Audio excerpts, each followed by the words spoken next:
kelas.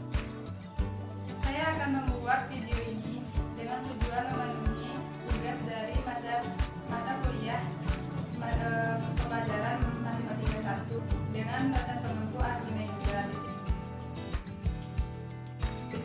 bagaimana kurikulum 2013 dan metode yang digunakan di situ dengan melalui pendekatan saintifik. Kali ini saya akan menjelaskan mengenai kurikulum 2013, yaitu kurikulum 2013 adalah sebuah kurikulum yang menjadi pengganti dari kurikulum sebelumnya, yaitu KDSP, yang menggunakan pendekatan yaitu pendekatan saintifik. Pada konsep pendekatan saintifik ini, di mana dalam pembelajaran ini menekankan pada mengamati, menanya, mengeksplorasi, mengasosiasikan, mengkomunikasikan, dan pendekatan saintifik. Pendekatan saintifik merupakan kerangka ilmiah pembelajaran yang diterapkan pada kurikulum 2013. Pendekatan saintifik mengadaptasikan langkah-langkah ilmiah dan langkah-langkah ilmiah pada sains. Proses pembelajaran dapat dipadankan dengan suatu proses ilmiah. Karenanya, kurikulum 2013 ini mengamatkan esensi pada pendekatan saintifik dalam pembelajarannya. Pendekatan saintifik diyakini sebagai hal yang sangat penting dalam proses perkembangan dan dalam mengembangkan sikap, keterampilan, dan pengetahuan dari peserta didik tersebut. Penalaran dalam bentuk induktif dan bukan menggunakan penalaran dalam bentuk deduktif. Menurut Permendikbud 81A tahun 2013, lampiran 4, proses pembelajaran terdiri atas 5 pengalaman belajar pokok, yaitu yang pertama yaitu mengamati, yang kedua menanya, yang ketiga mengumpulkan informasi atau eksperimen, yang keempat mengasosiasikan atau mengolah informasi, dan yang kelima yaitu mengkomunikasikan. Di sini nanti saya akan menjabarkan apa yang dimaksudkan dari kelima pokok dalam pengalaman belajar tersebut. Mengamati merupakan metode yang mengutamakan kebermaknaan proses pembelajaran. Kegiatan belajar yang dilakukan dalam proses mengamati adalah membaca, mendengar, menyimak, melihat, atau tanpa atau dengan alat nanti kita gunakan dalam proses belajar tersebut. Kompetensi yang dikembangkan adalah melatih kesungguhan, ketelitian dalam mencari sebuah informasi. Menanya merupakan kegiatan pembelajaran yang dilakukan dengan mengajukan pertanyaan tentang informasi yang disampaikan oleh guru tersebut. Kompetensi yang ditekankan adalah mengembangkan kreativitas dan rasa ingin tahu, kemampuan merumuskan pertanyaan untuk membentuk pikiran kritis, dan juga untuk mencerdaskan hidup dan belajar sepanjang hayat. Ketiga di sini yaitu mengumpulkan informasi atau eksperimen.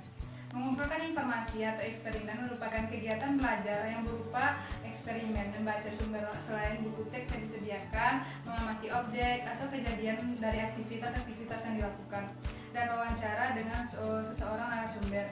Kompetensi yang dikembangkan dalam proses mengumpulkan informasi atau eksperimen ini adalah mengembangkan sikap teliti, jujur, sopan, menghargai pendapat orang lain, kemampuan berkomunikasi, atau mengolah informasi. Merupakan kegiatan pembelajaran yang berupa pengolahan informasi yang sudah dikumpulkan tadi, baik terbatas dari hasil kegiatan mengumpulkan atau eksperimen maupun hasil dari kegiatan mengamati dan kegiatan mengumpulkan informasi.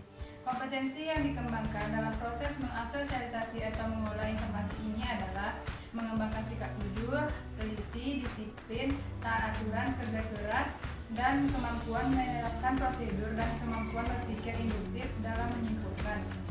Yang kelima yaitu mengkomunikasikan, merupakan kegiatan pembelajaran yang berupa menyampaikan hasil pengalaman, kesimpulan berdasarkan hasil analisis secara lisan ataupun tertulis atau melalui media lainnya.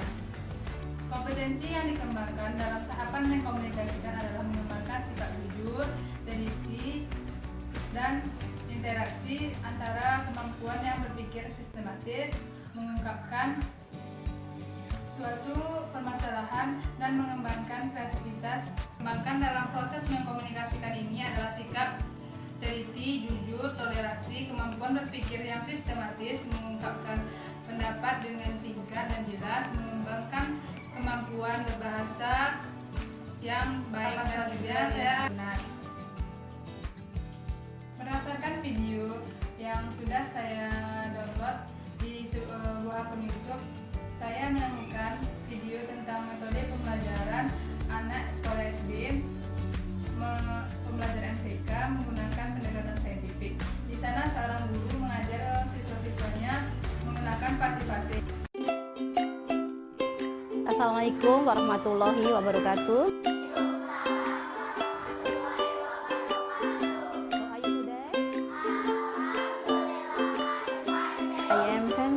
Thank you.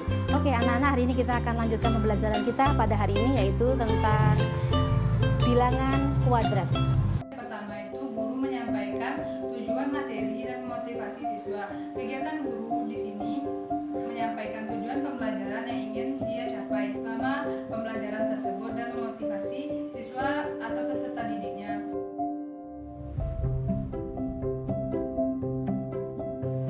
Guru menyajikan atau menyampaikan materi.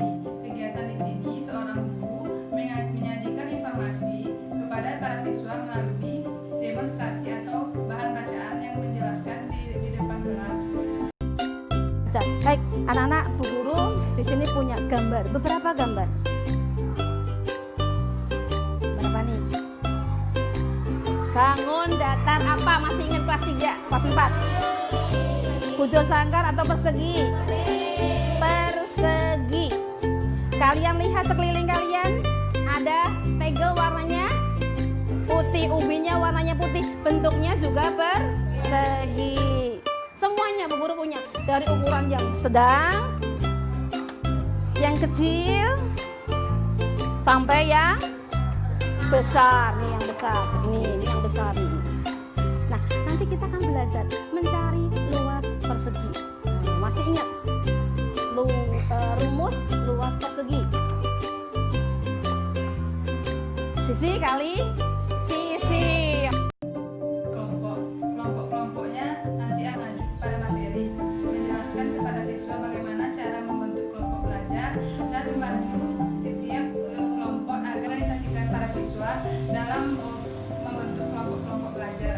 Kegiatan guru menjelaskan kepada siswa bagaimana cara membentuk kelompok belajar dengan membantu setiap kelompoknya agar melakukan transisi secara efisien. Kalian ya, oke. Kelompok 1, kelompoknya ekspor. Faktorisasi mana? Ambil 1 sama karetnya 4. Silahkan ambil. Dibuatnya jangan dibuat macam-macam ya. Dibuatnya harus iya. Dua.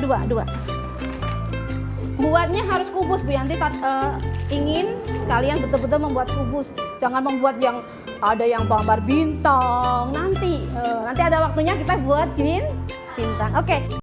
Guru membimbing kelompok bekerja dan belajar. Kegiatan guru di sini yaitu membimbing kelompok belajar pada saat siswa mengerjakan tugas.